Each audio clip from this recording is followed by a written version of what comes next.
regra do teto de gastos prevê que o crescimento das despesas do governo não pode ser maior do que a inflação.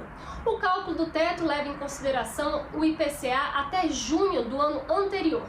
Ou seja, o teto de 2021 deve ser estabelecido de acordo com a inflação até junho de 2020. A questão é que a inflação deu um salto no segundo semestre de 2020 e o valor do teto deve levar em consideração uma inflação bem menor. Por mais que haja essa pressão em função do IPCA ter acelerado no fim do ano, a expectativa não é de descumprimento para esse exercício. Talvez 2022 seja um exercício realmente que a gente possa observar o descumprimento do teto.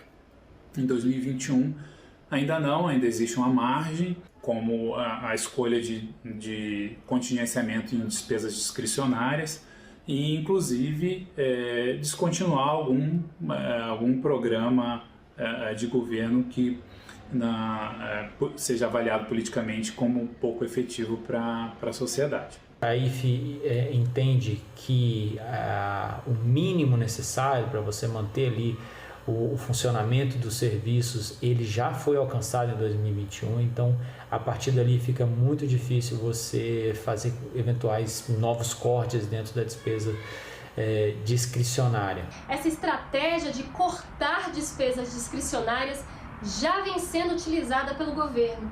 A questão é que o espaço para essa manobra fica cada vez menor. As despesas discricionárias, elas estão num nível historicamente muito baixo.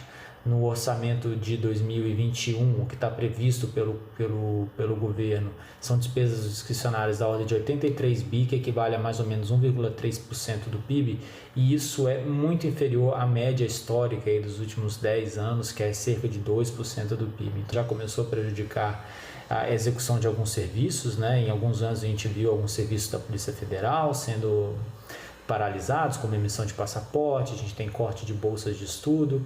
Independente do mérito de cada uma dessas despesas, você tem alguns serviços já sendo descontinuados para atender a essa regra fiscal.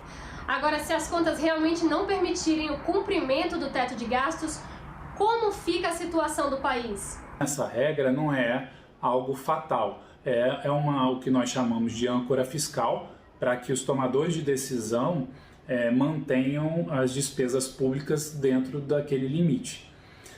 Caso esse limite seja ultrapassado, já existe a previsão constitucional, como não realização de concursos, não criação de despesas obrigatórias, não concessão de benefícios tributários e outros. Um ou outro programa governamental foi descontinuado, mas uma eventual paralisia seria muito ruim, por exemplo, se o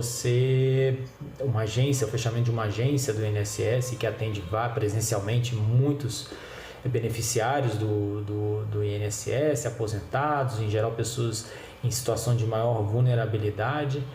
Então todos esses serviços feitos de forma capilar aí no país poderiam ser prejudicados pelo fechamento eventualmente de um órgão ou algo nesse sentido.